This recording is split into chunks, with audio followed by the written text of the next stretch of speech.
Hey folks, happy Thanksgiving. It's Matthew Hill here from Hill and Ponton. Wishing all of you guys a wonderful weekend, I guess, for Thanksgiving. Hoping you're with family and friends. I just want to thank you all, veterans and family of veterans, for all you've done for us. We're so excited at Hill and Ponton every day to show up and do what we do. And we were talking around the office just how wonderful it is to be representing those who represented us. So I have some time here today. I don't know that I have a full hour, but I'm hoping to answer some questions that might give you guys some relief and some maybe direction in your claim before this long weekend starts off. So let's get jumping here. I see quite a few already. I'm going to go down. Let's see. All right. Combat Craig, look at that one of the first one in here. Mario, hey there. Let's see. We got a question from, shoot, where'd that go? Jerry Baker.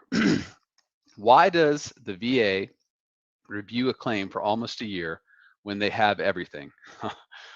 Jerry, if I knew this one, I think I'd be a rich man. I don't know. It's frustrating. You know, they have this thing called a fully developed claim where you submit everything they need. Basically, it's like you help them help you by giving them all that you need, or you've submitted everything. They sent you to C&P exam. They've asked for documents. You've sent it in, and it's sitting there waiting. There is no rhyme or reason. All I do know is that it is taking the VA longer and longer to get these cases done, these initial claims and these, higher level review appeals that they said to be done in months. So I wish I had an answer, but I don't, other than I think they're getting more backlogged. All right, Gary, I had a VA claim in for 35 months and can't get anybody to respond to me. What can I do? 35 months is a long time. I would consider going ahead and contact your congressman, I guess is what I do. I'd send a letter to the VA, send a letter asking them to do something. There's a 1-800 number that I'd also look at, but I would also contact your congressman if it's been 35 months. Now, if it's been 35 months and you've appealed, that could be why it's still taking so long. But if it's been that long and you haven't even gotten a decision, I would go ahead and start asking your congressman what's going on there.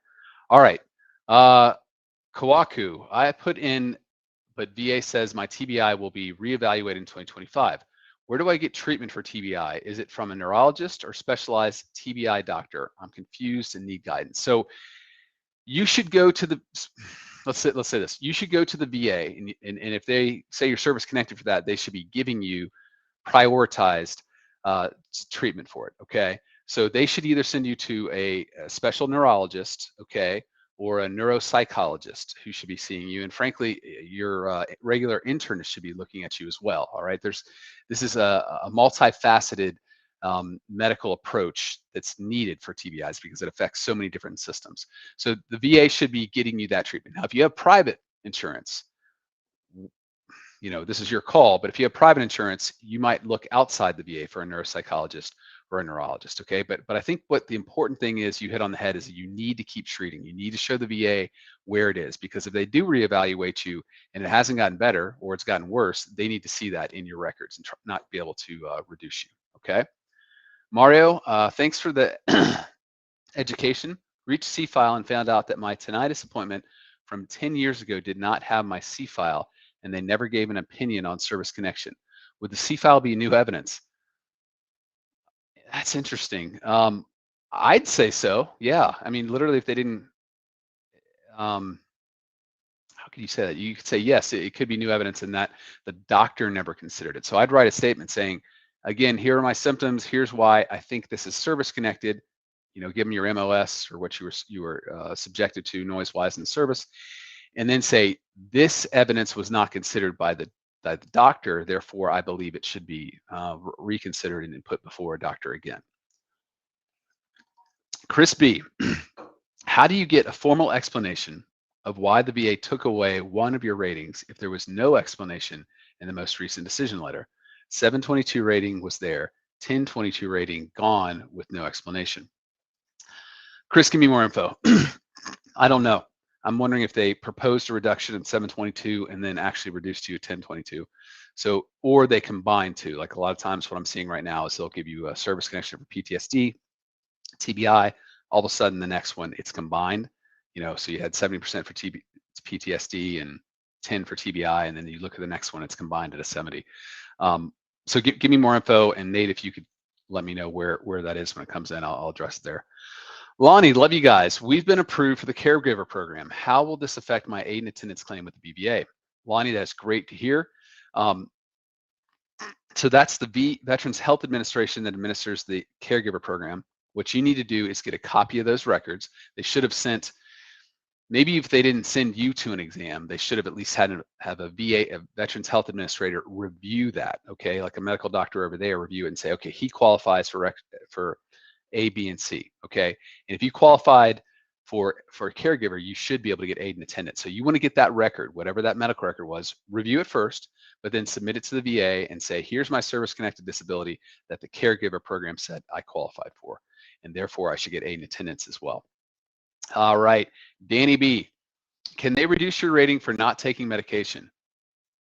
If they get a doctor saying but for his failure to take this medication, he would be, his blood pressure would be X, whatever, then I would go ahead and I would say that yes, they could reduce you. If you have a reason you're not taking the medication, then I would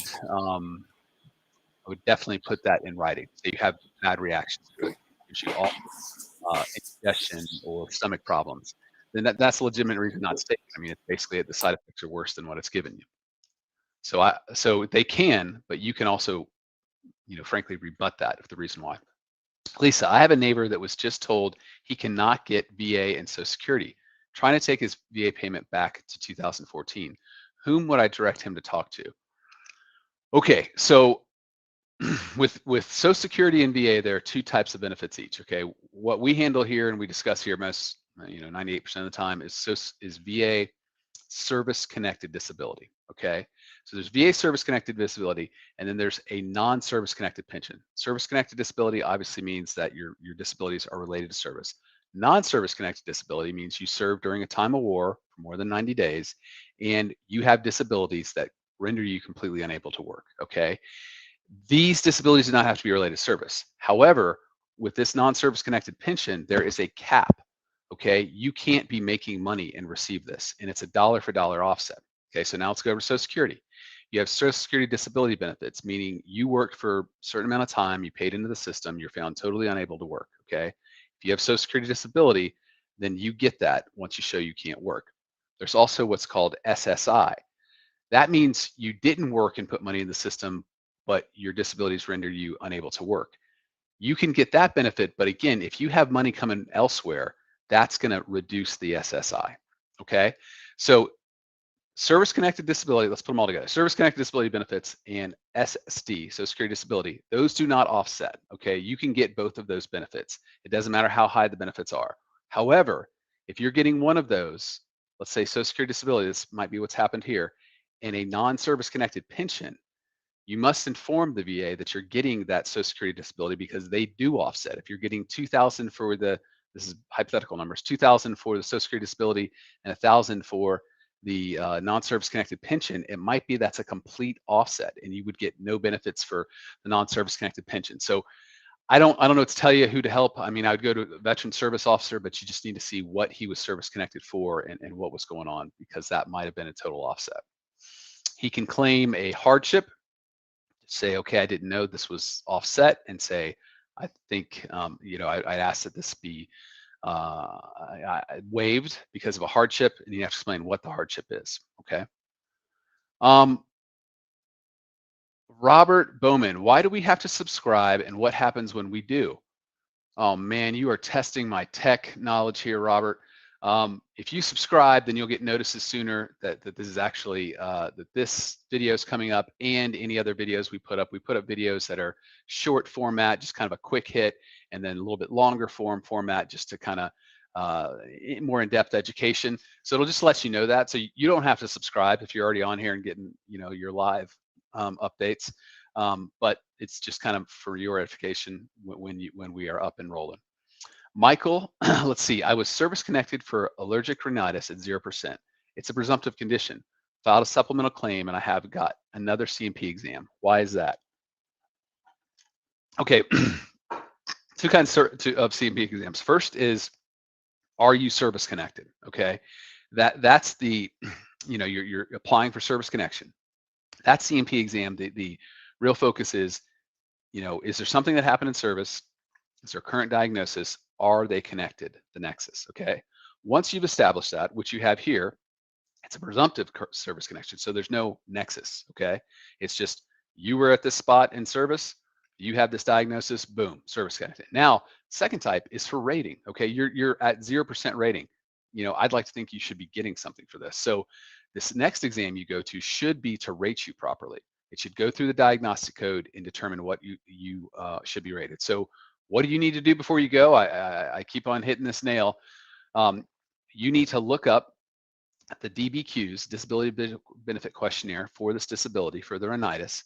You need to then go to the diagnostic codes. And Nate, if you could throw those up here, that would be great.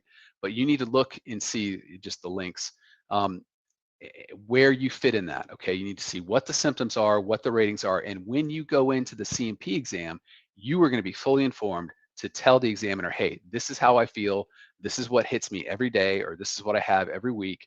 And you can hopefully advocate for yourself, steer the doctor in the right direction so that he's not off, answering random questions on this disability questionnaire and not focusing on what is important to your case. Okay, so that's what CMP exam is for at this point.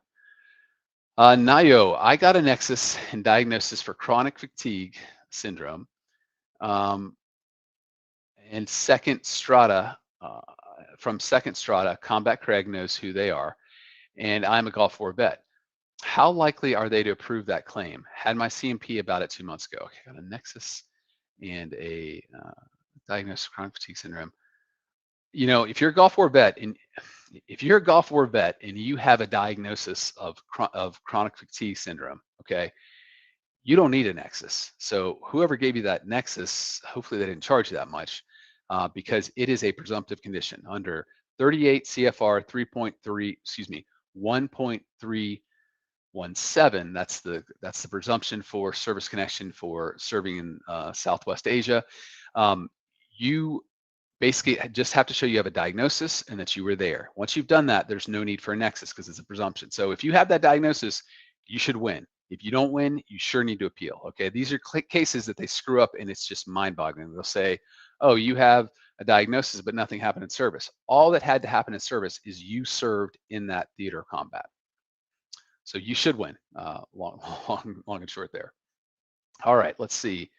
I missed where I am here. Okay, Sarjeezy, can I submit a fully developed claim as my initial claim out of service? If so, for each claim, what do I need other than service connection, diagnosis, 3 months plus of medical evidence, and a private DBQ?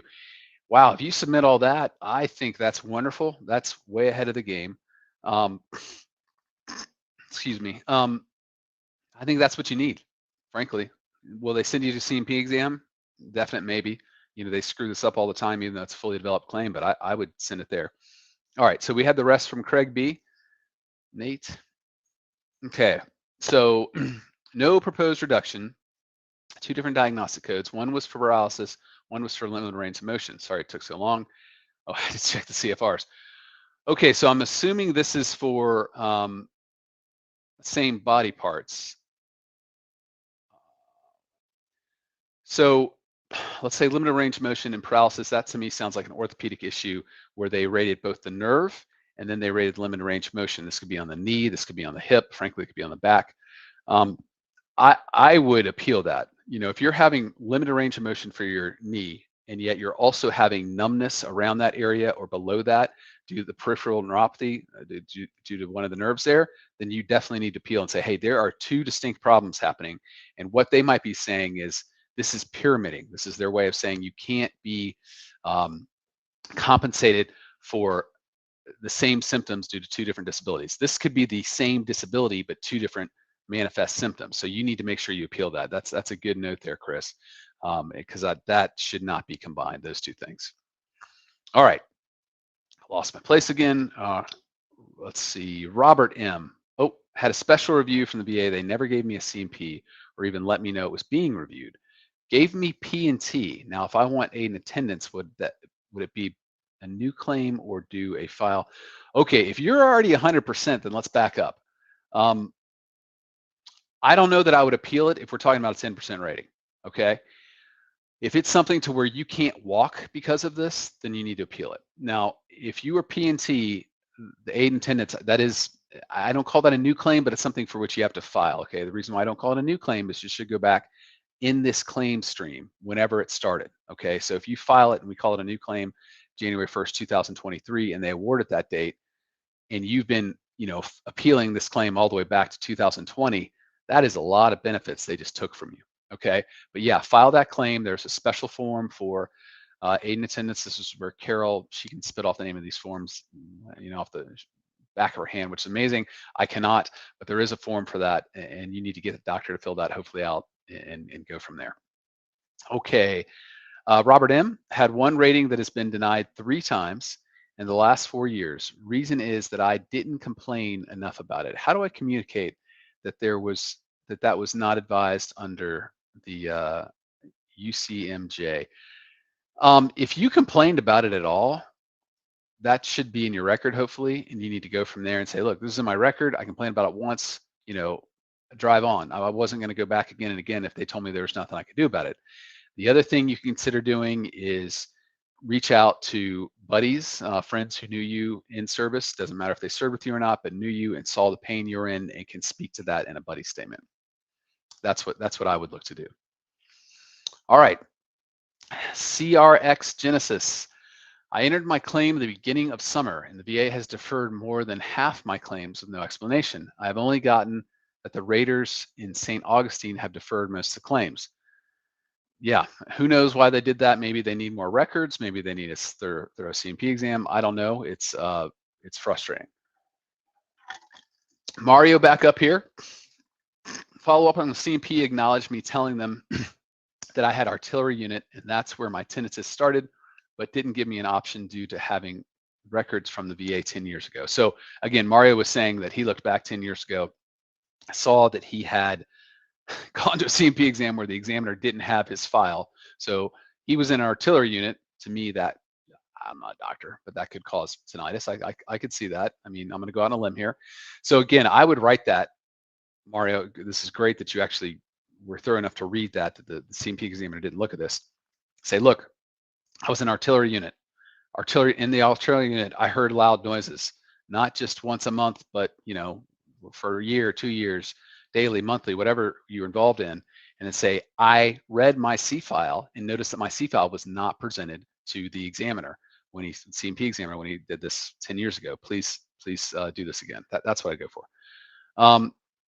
All right, so there's a couple questions in here that seem to be repeats. Lisa, I spoke to that about a while ago.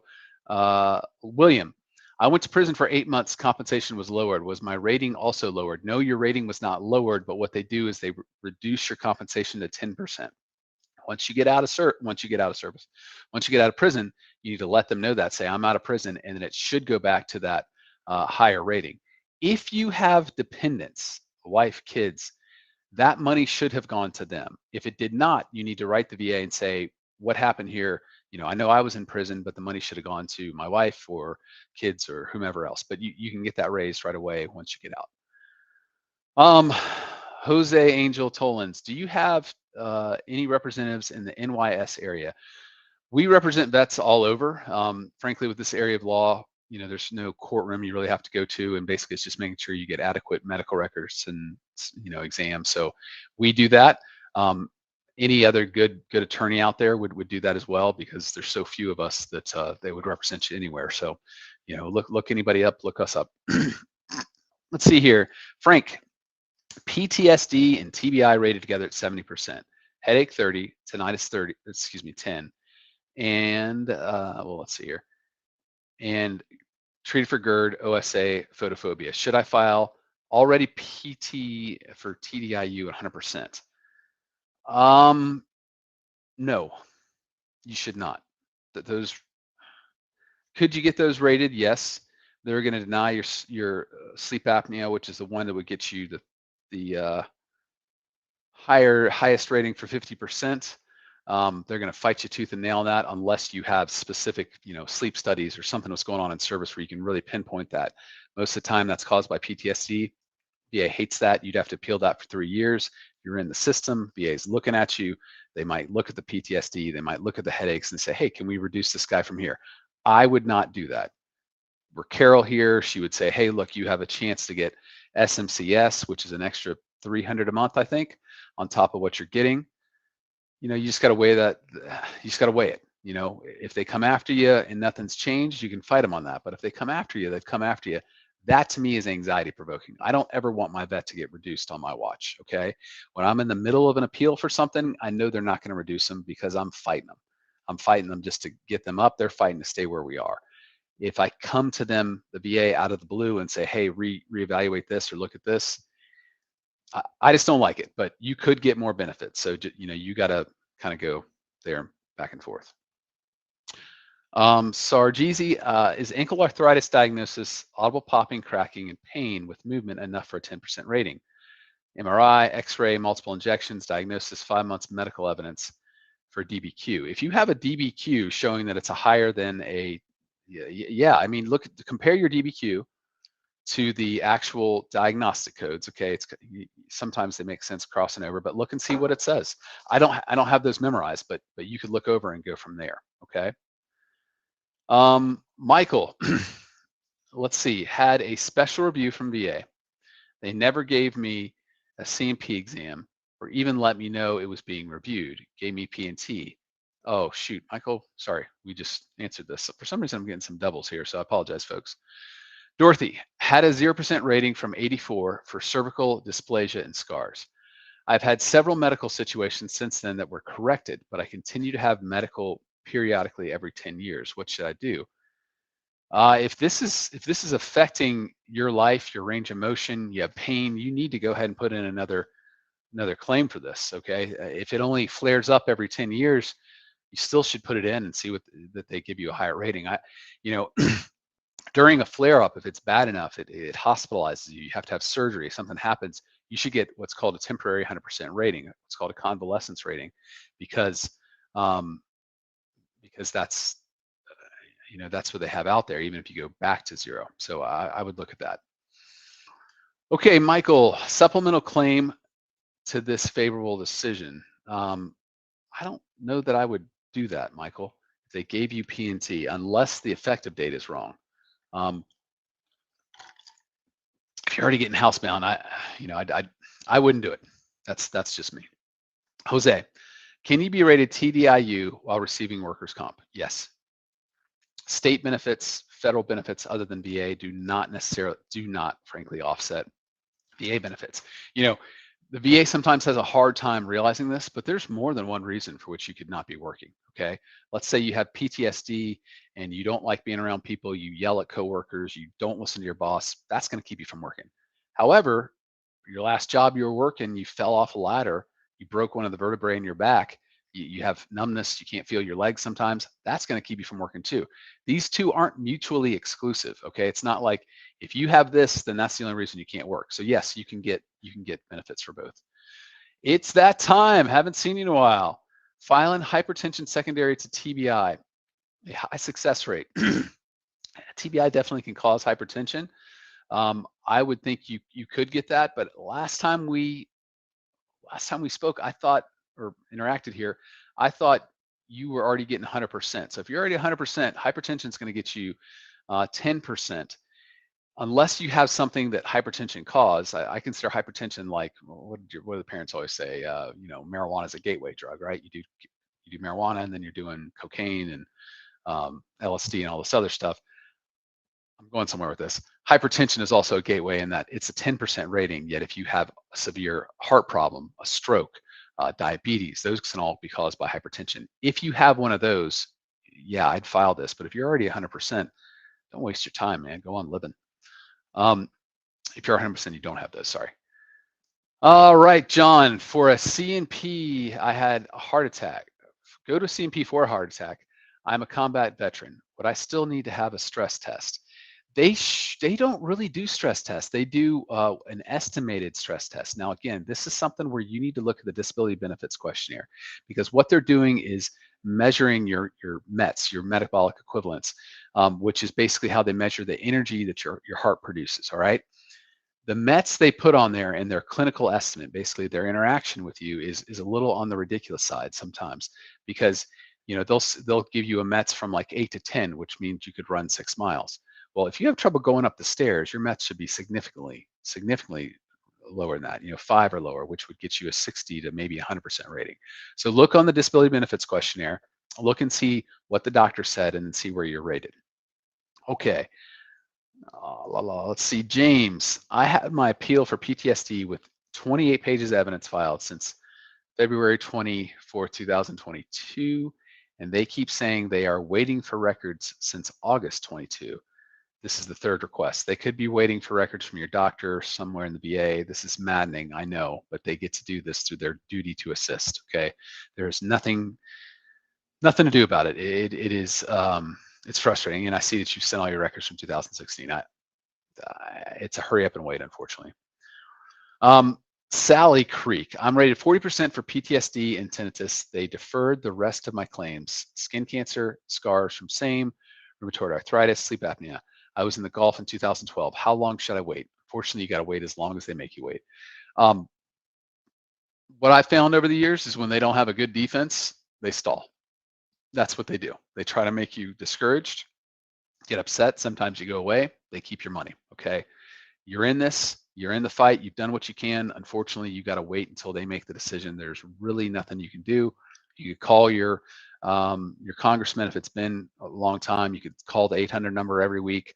But a lot of times it comes down to, unfortunately, just waiting. Mario again. How do you make a claim for TBI? I have been getting treatment for a lot of symptoms, not service connected yet. Do I have to file a new claim solely for TBI or file for individual symptoms? Confused. How do you file a claim for TBI? Okay, so if you are not service connected for TBI, then you file that claim. Okay, but it also sounds like you might be service connected and you're filing for secondary claims. Okay, so situation number one, not service connected for TBI. File the claim for TBI, include all the symptoms you're having. Okay, say this affects me mentally, I'm confused. This affects me to where I can't breathe at night. I have sleep apnea. My doctor now tells me I have hypertension. It affects my central nervous system. It affects my stomach. You need to put all that down there, okay? If you're already service connected for that, then you submit a new claim saying, in addition to the TBI, it's causing X, Y, and Z, okay? So this service connected TBI is not rated high enough because it's connected to all these other issues that are giving me problems. Mr. Taylor, I have a claim with the BVA since February 20. What are the chances of a decision soon? This has been the bane of my existence. The BVA and their wait time right now, they are saying that they have 200,000 claims that are on their docket from before 2019 that they are going to go through this year. Okay, so they on average go through 100,000 claims a year. The best they've ever done is 107,000 claims in 1 year. So they're saying they're going to get through 200,000 before 2019. So unless your claim, you need to find a reason to advance on the docket. And what that means, you're over 75, or you have a financial problem, you have a health problem that's going to lead to a terminal illness, you have a mental health problem. This is causing so much anxiety that it might be leading to a suicidal ideation. Those are the only ways you're getting a case decided right now that's after their what's called the legacy claims.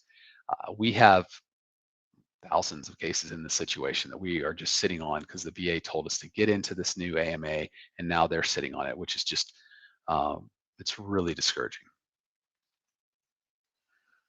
Okay, Alan, if you have an appeal for headaches from 2016, but you get a diagnosis for migraines last year, do you open a new claim, or is this just to use on the fight on the appeal? If you are still appealing, this is your fight on appeal, you sure do not reopen this. And what you need is a doctor to say all these symptoms you've been having since back in 2016 were due to your migraine. Okay, it's this, just because you were diagnosed now, you were labeled now, doesn't mean that poof, it just, this just came about, that you just started having migraines. No, all of these symptoms started back then. Okay, so it's an appeal, make sure you get a doctor to say everything that was going on back then is what is part and parcel of this current diagnosis.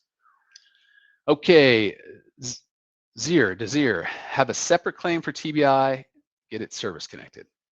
Okay, I think that was answering somebody else. J, general anxiety disorder CMP exam at 11:30. Any pointers? Well, yes.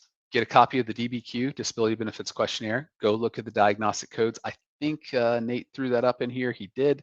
And then from there, you look and see what are your worst problems in the diagnostic code. Okay. How are they going to state this in the disability benefit questionnaire that the doctor's going to fill out? Once you do that, you need to go and make sure the doctor asks you questions about that, that you respond to that. Say, hey, here are my worst problems.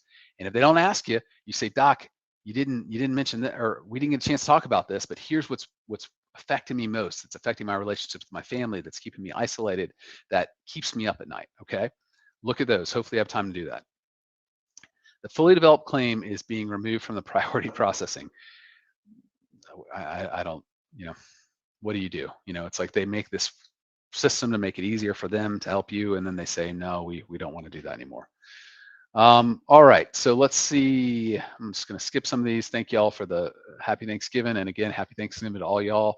Glad to be on here with you guys today. I was really excited that that some of you guys showed up. All right, Sergeant King, good to see you again. Happy Wednesday, Matt. And Chad Veterans, had my CMP on yesterday for migraine headaches. It went very well. Glad to hear that. Please let us know how that went. When you report back, what you said and what they rated you, so we can talk about that. That's great to hear. I'm hoping that goes well. Pitt Jarhead, does VA always re-examine disabilities at 5 years? In VA's perfect world, they would, but VA is so backlogged that I rarely see that. But they still can come after you. They still can come out and do that. They definitely have that right. John, my hat is off to Matt Carroll and Combat Craig. Why does Craig get credit here? Oh my gosh. By watching your videos, I went from 40% to 100% P&T. Thank you all. Hey, John, that is great to hear. It's a collaborative effort. I'll give Craig that. I'll give him that. But it's, we all educate each other. If you don't notice, I frankly get great tips from y'all on a weekly basis, and I'm glad that there's stuff here that could help you. So congratulations. Have a great Thanksgiving. C. Weber, good to see you again. My husband and I received 100% PTSD permanent total. He has 2 cases waiting for hearing date and was just diagnosed with Parkinson's. Would it harm his 100% PTSD? I don't know what the cases are waiting for hearing. The Parkinson's you need to file for if it's related to service. I said earlier to someone, the pros and cons of filing a new claim once you're 100%. I don't do that. Like my rule is I do not file a new claim for something if I already have 100% because I don't want to disturb it, unless it is so severe that I know it's going to get me above and beyond 100%. Unfortunately, Parkinson's is one of those diseases that could do that. You go from 100%, we've talked about it before, 100% pays $3,300 for one bet right now. If Parkinson's can get you up in the special monthly compensation where it's paying $4,000, $5,000, even up to $9,000 a month if it's so severe. So I would file for that. The claims, I don't know what you have right now on appeal to the board, but I would focus on that claim. Dina, will the VA award a rating of special monthly compensation T, R2, on the first attempt, or will it go through go through building blocks, i.e. special monthly compensation L or S? So this is kind of what I was just talking about. There's layers of special monthly compensation. Typically, for any disability outside of TBI, you kind of go, little by little. You get housebound, which is SMCS. You get aid and attendance, which is SMCL. Then from there, if you can show you have loss of use of an issue, you can get up to M or to N, and then you can get up to O if you need special aid and attendance, okay? With T, if you can show you need aid and attendance, in theory, it should go right up to SMC T, okay? A lot of times what I see, though, is they go to SMCL saying, oh, you need aid and attendance for your TBI, and try to cut you off there. Aid and attendance, I think, might be $3,700, maybe $4,000. SMCT is at $9,500. So if you do the math, what would the VA rather have you at? Okay, should go all the way up, but you could see a step there. All right, Remy86, hey, good to see you again. I'm applying for sleep apnea secondary to using weight gain due to meds for my service-connected disabilities as an intermediary step. Does my obesity, already diagnosed, have to be service-connected also? It doesn't have to be. I mean, if you're showing that it's secondary to a disability, this is a little hard, and I could see the VA missing this because it's there are iterations there, right? You have your service-connected disabilities. The medication for that causes obesity. The obesity causes the sleep apnea. That's all one issue, okay? That's, the hip bone's connected to the knee bone, which is connected to the ankle bone. So yes, you should be able to get that. The obesity does not necessarily need to be service-connected. They might want it to be, but whatever. At the end of the day, the sleep apnea is connected to that primary disability for which you had to use the medication. Survival 101, what if your complaints were never put in the file? I believe this was referenced earlier to a disability in service where there's no documentation. That is what it is. You can't go back and change the file, unfortunately, but you need to figure out what else could you do. Were you put on any kind of restricted duty because of it? Do you have friends or family who can give you statements about what you look like, what you're going through in service? That's unfortunately is your best bet at this point. Okay, James DC had a records review Monday for a migraine headache secondary to tinnitus, which I'm already service connected for. How likely am I to get awarded for migraines? They can, honey dog's leaving me. She gets tired of me talking, I guess. That's tinnitus can cause migraines. Start there, okay? Whether the VA actually awards you or not, I don't know. I mean, it's a crapshoot at this point, but you need to keep fighting whether they do or they don't. And you need to speak to how after the tinnitus, you either start to develop migraines or they got worse or whatever. I think you should win. If you don't let that stop you, okay? Cheryl, veteran daughter, 70% service connected, later suffered anoxic brain injury. How to address disability rating? I don't quite understand that. If a veteran daughter was service connected at 70%, give me more details there. Was the veteran's daughter a, what is that called?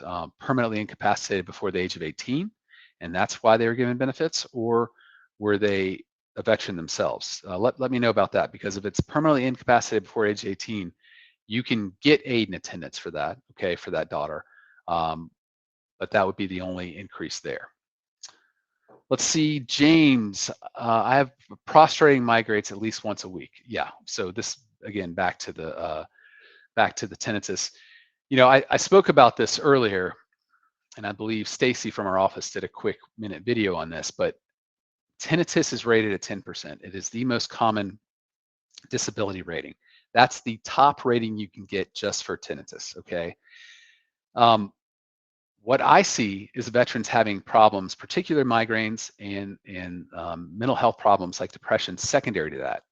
And those ratings, they're caused directly by the tinnitus. They'd be secondary ratings, can get the veteran from a 10% to a combined 60 or to a combined 100, okay? Super important, like James is doing here, is to notice that, hey, this service-connected disability, maybe it's only rated 10%, is causing the secondary disability. Prostrating migraines every week is an automatic 30%. If you're having those every week, though, I got to imagine that's interfering with your ability to work, which would be a 50%. So and frankly, if you're having those every week, it's destroying your life. You don't know when you're going to have it. You don't know how bad it's going to be. You don't know if you can go out. You don't know if you can have people over. That's probably causing a secondary disability to that of depression because you're isolated, okay? So this is what you need to look at if you have tinnitus. So many people just get 10% and they go away because the VA says, hey, that's the max you can get. Tinnitus can be a completely disabling problem.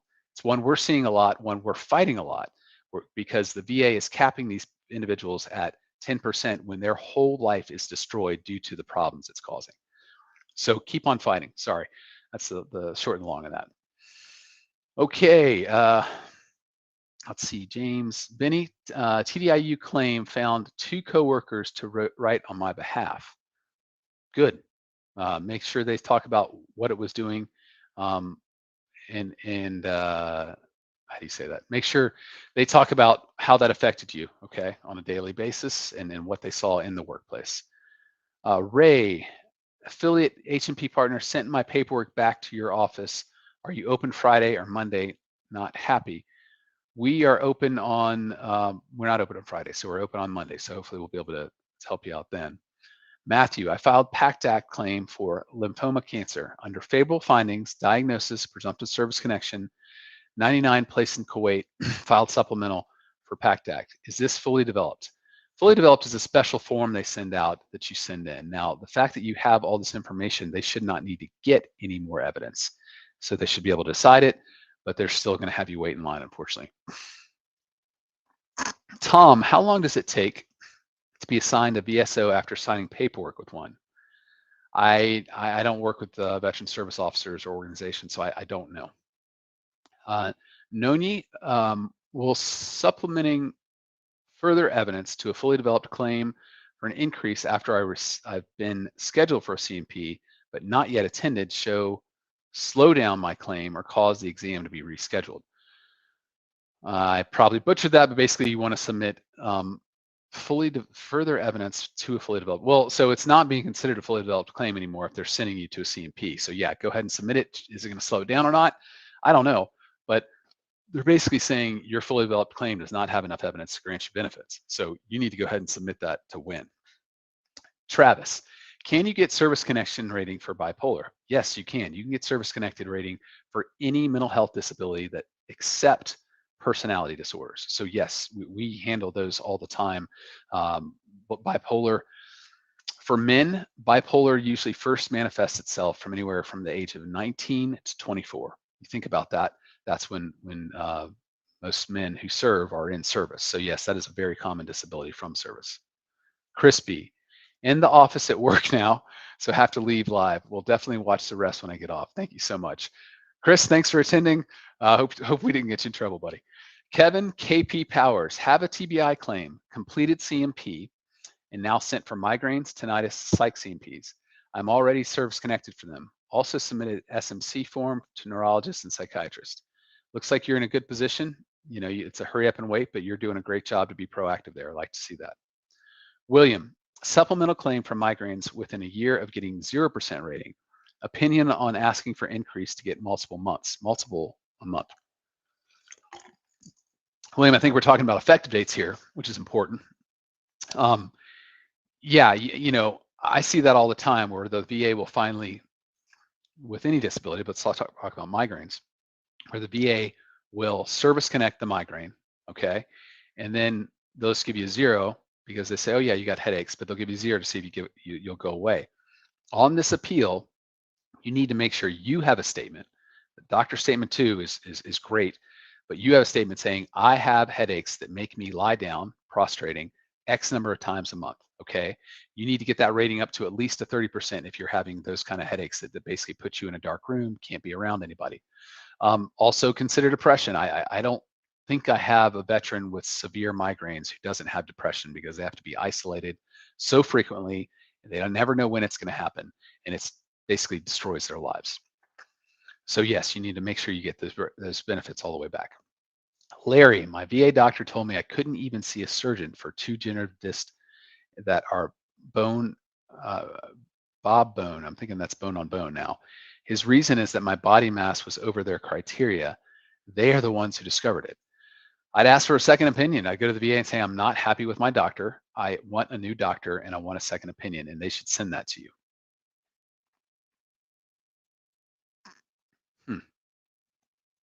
Okay, Dorothy, you're just saying my cervical dysplasia is a failed pap smear, not a spine issue.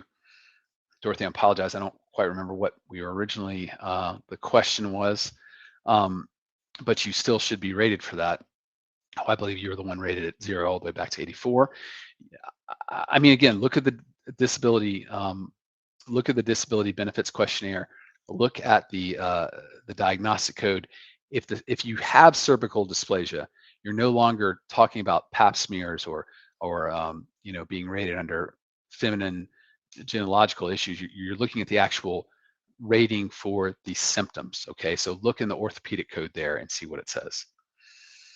Robert Miller, I owe money for a VA screw up on education benefits. I have a claim currently in evidence gathering and review. Will the GI Bill debt affect my claim? it could affect your claim in that they could try to collect against that. If you get a 100% rating, though, it should be offset. 100%, I think, at SBP&T, actually. Denise Stinson, good morning. Can I prove I was in a bad car accident while I was in service, but unable to find the treated for records for my back and knees, and the accident was 36 years ago? VA demanded me for my knees. Can I prove if you have evidence of the accident, if you can find the records where you treated, or you have somebody who was with you or knew you when you got in the accident, that's another way to prove it. They don't have to have been on the spot, but while you were in service, either during the time you got the accident or after, they saw what happened to you or what the effects of both your back and your knees. Then yes, you can get service connected there. Time does not matter. Time, you can always go back and reopen. We had a case for a Korean vet. Well, we had a case for World War II vets where, we reopen and go back 50 years. So yeah, they can't timestamp you out there. Okay. Leonardo Spears, finally 100% P&T, still have 6 issues on appeal with BVA dating back to 2010, being reviewed by my judge. Also, my Social Security disability claim is at the Disability Determination Office. I was discouraged and angry. Well, I'm glad you're 100%, and frankly, these disability benefits for BVA going back to 2010, in a way, that's gravy. Hopefully, you get that, and you get that huge retro going back. But why you're 100% for that and not given the Social Security disability makes no sense to me. You would think the government could determine, oh, if you're disabled here, then you're disabled here. It's the same issues, same government should be able to do it. They're not good at that, frankly. Sinning Ghost, if I was denied PTSD, but they included depression and other issues under the umbrella, can I still claim depression separately? They meshed them together, a bunch of stuff, and denied it under one name. Yes. Go back and say, here are my symptoms of depression. Here's what caused this in service. That should reopen a new claim, but you got to be specific to that, okay? Mary, don't need a lawyer. Go for the VAC Veterans Assisted Commission in your area, okay? Hopefully they have that in your area. I'm not quite sure to whom Mary's referring, but get help. I'd agree with Mary on that. Brian, if I am 100% P&T SMCS, is it still worth filing for aid and attendance? Yeah, I mean, if you can't get through your day without the help of someone else, I'd file for that. Carol would smack me over the head if I didn't tell you to. Parsons Bradley, for the knowledge I gained in these live sessions, I was able to file my own claims and receive 80%. Thank you so much for what you do. This is such valuable research. Parsons, I'm glad we were able to help some there. I'm sure that you put a lot together and had a lot of legwork in that, but that's great to hear, and happy Thanksgiving. Kilo Alpha, I filed sleep apnea secondary to sinusitis. Can I claim GERD secondary to the apnea after assuming the apnea is found service connected? Yes, you can. I would file it though, independent of that. I mean, maybe it's also related to sinusitis, okay? It could be primarily related to the sleep apnea, but file it now, okay? File it and make sure that if your sleep apnea is service connected, you still get the earliest effective date for the GERD as well.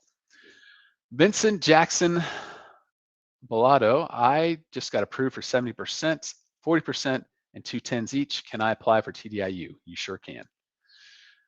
Jody, good to see you here. Good morning to you as well. 19 Legacy, currently at 70%, on the road to 100, just like my fellow vets. Congratulations, keep on rolling. The difference between 70 and 100 is huge. All right, Mario, last question. Extremely confused primary, did the screener for Exposure PACT Act. Are we supposed to follow up with the claim? If we claim due to put that in the description presumptive under, you need to put what you've been disabled, what diagnoses you currently have, and then you need to put in, where you were. But I imagine they already know where you were, so they're still trying to figure out and see what that looks like. So I don't know that helped you, but I didn't quite understand the question, Mario. I apologize. Jody, I was wondering if you see fibromyalgia secondary to depression. I do see that. I also know that you're going to need a strong doctor's statement for that, because the VA they really hate anything secondary to depression.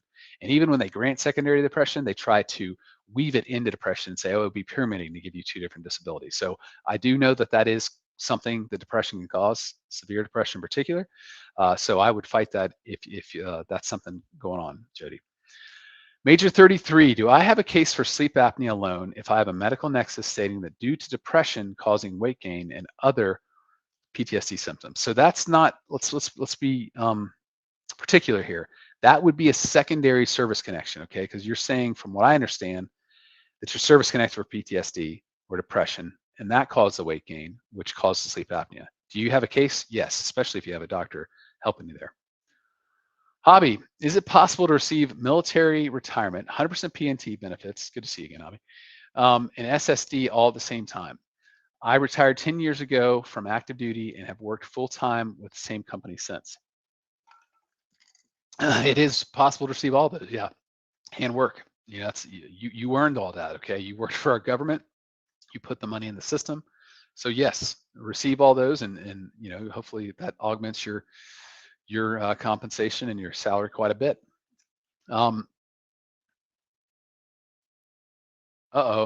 Let's see here. Restream, I've received 100 messages. Okay. Tonk the Guna. If you are denied a claim for not service connected, best advice for getting service connected. On the decision, they should list favorable findings. Okay. So if you're going for service connection, remember the three main things: something happened in service, current diagnosed disability, and a nexus between the three. Okay. On the decision, it should say favorable findings. What of those you have? If it says none, then you need to go out and fully develop for all that. You need to get your disability. You need to show something supporting what you said happened in service, buddy statement, medical records, just service records, whatever. And then you need to get a link, a medical nexus between those two. However, hopefully you're going to look on that favorable finding and they're going to say you have a current diagnosis and you have something that happened in service. If that's the case, then you need to see what the problem with the nexus is, okay? You need to see what their medical doctor said, and then hopefully you have a doctor that can go back and say, well, their doctor said this, but I see these two things, what happened in service and what's going on now, as related, and here is why. That's a very powerful tool with the rating decision, because they can't go back and, you know, say, okay, well, we thought you had a diagnosis when we said this before, but now you don't. No, once they say that, it has to be clear and convincing evidence for them to take that back, and it helps you focus on the element that they say you're missing. Okay, let's see. Law Dog, good to see you. I got re-examined at my 3.5-year mark, FYI. Yeah, they can do the re-examination. You know, they can say it's 5 years, but they can come earlier. There's no rhyme or reason to that, and that's why it's important you keep on treating. Jose Angel Telones, my entitlement to IU was denied because I have not been found unable to secure or follow substantially gainful occupation as a result of my service-connected disability records. I was terminated recently, have 70% PTSD. Appeal, file again wherever you are, and talk about why you were terminated. If you're 70% for PTSD, I have a strong inclination to think that that had a lot to do with why you're terminated. Did you have problems with customers? Did you have problems with coworkers? Did you have problems with idiotic bosses telling you what to do when they were wrong? You know, you need to write a statement out on that. How hard was it for you to go to work day after day, keep your mouth shut? How hard was it to go to work day after day and be around people? Okay, write that out. If you can get a coworker to speak to that, that would be awesome. Say, even if it's one that didn't like you, say, hey, this guy was a total jerk. I never knew when he was going to blow up at me. I stayed away from him as much as possible. So yes, appeal. That you know, again, the difference between 70% and 100% or IU is huge. Not only, you know, I'm an attorney, so don't quote me on math, but I think it's about $2,500 a month. And then if you're P&T, you get all these extra benefits. So do not let them take that away from you with that first denial. Code 3. I am out on state workers' comp for post-COVID. Was diagnosed with ILD COVID and emphysema. I served in the Gulf War, and these issues are now presumptive. Can I file a claim if I'm out of workers' comp? Yes.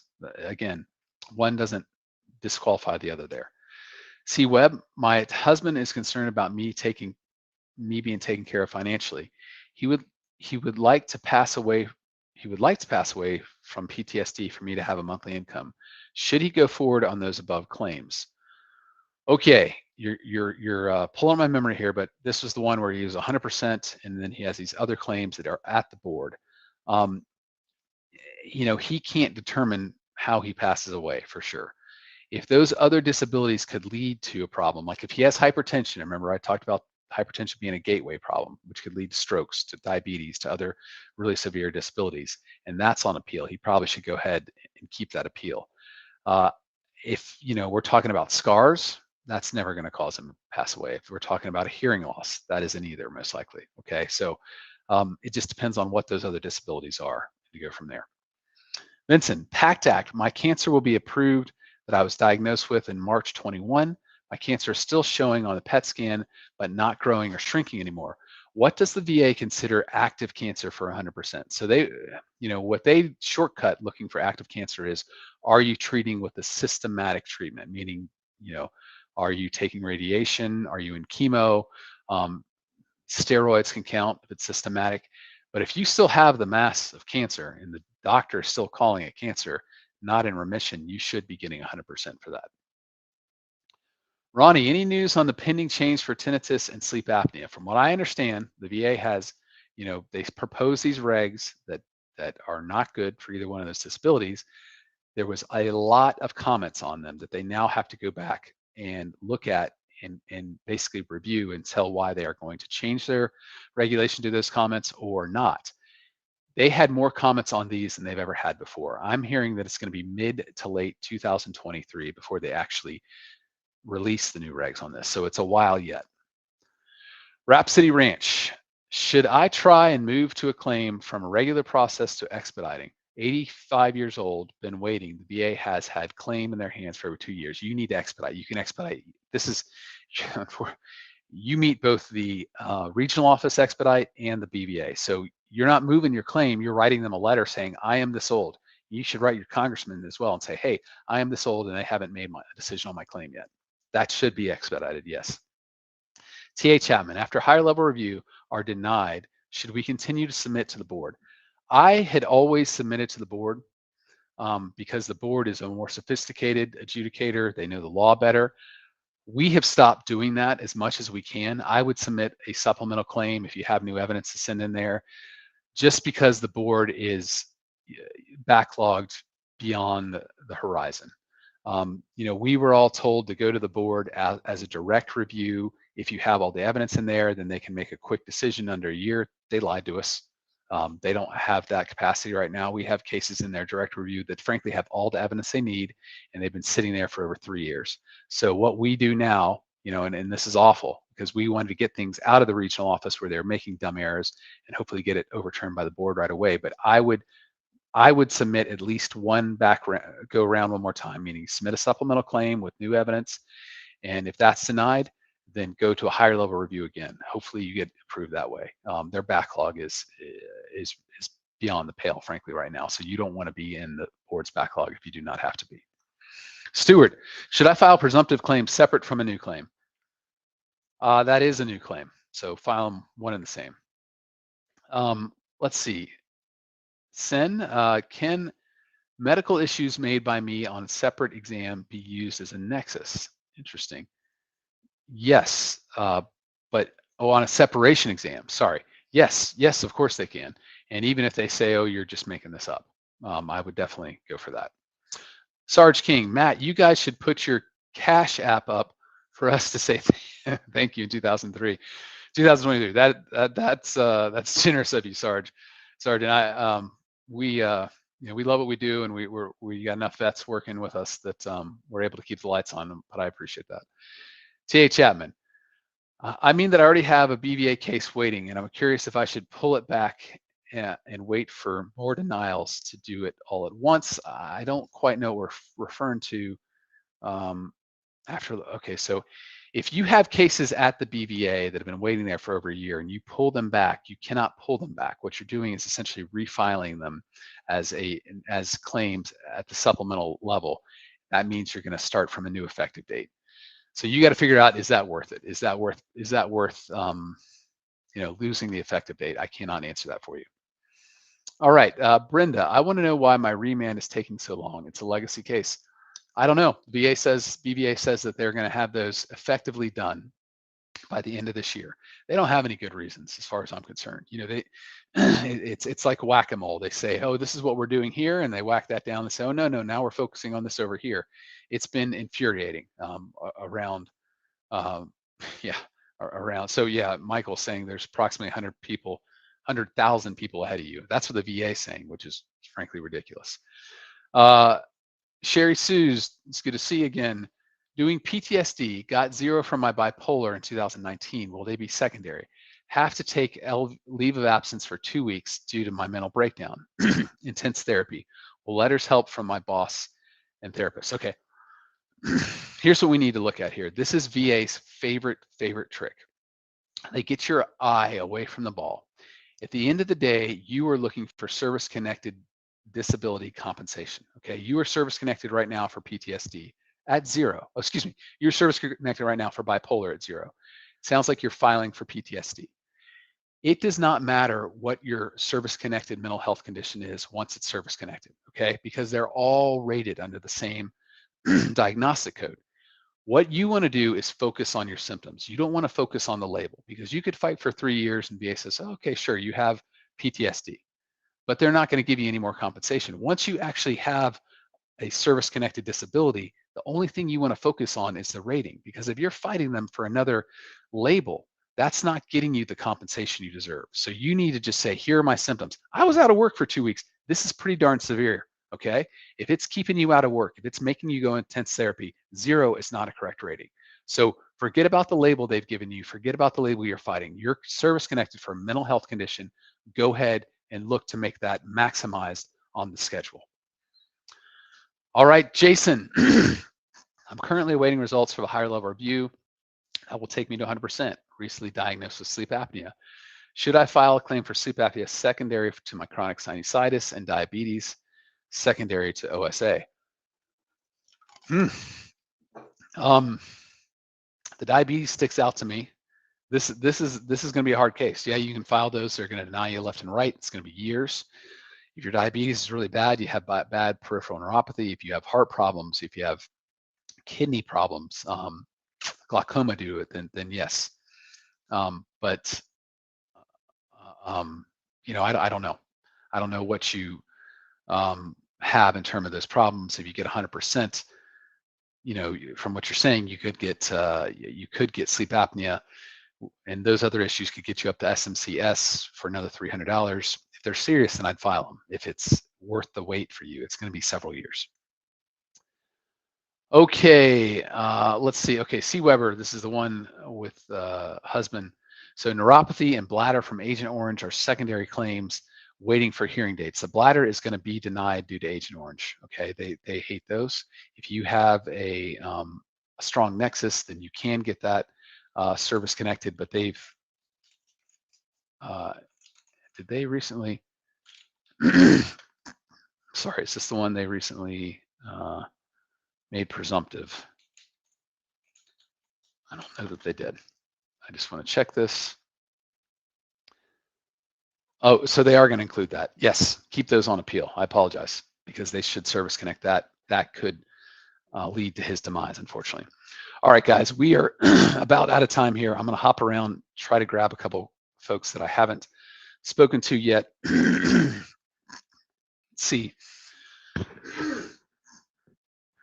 Okay, Riki Oh My, 50% rated for left knee, hips, and ankles, and plantar fasciitis deferred.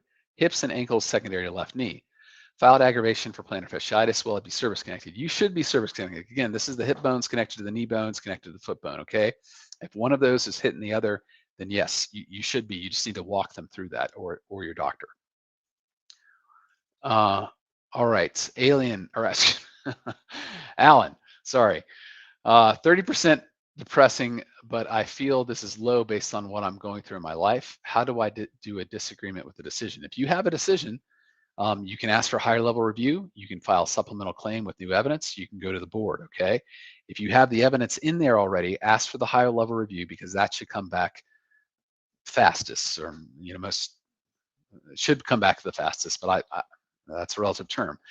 If you don't have the evidence, file a supplemental claim.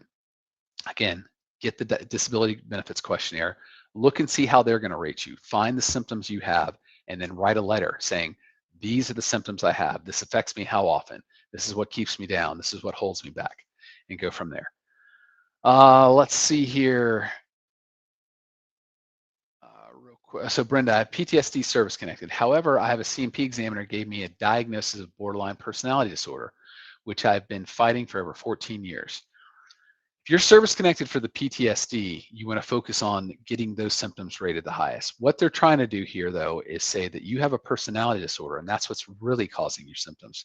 Because a personality disorder is congenital, meaning it's something you get due to your genetic makeup, and that they would say that your disability, how it manifests, is the one causing all these problems. If that's the case, they can try to take away your benefits or not pay you for those. So you need to show that it's the PTSD causing those problems. Forget about trying to service connect that. And you're probably going to need your own doctor to do that, because that CMP examiner is definitely sabotaging your claim. All right, so let me answer a couple more. Let's see here. Got a lot going back and forth, helping each other. That's great. Marcus, 100% P&T this week. Thanks, Hill and Ponton. You guys, girls rock. Glad to hear that. That's great to see. Let's see. Backyard bruise. I have a new claim in for bronchitis due to burn pit exposure in 2009.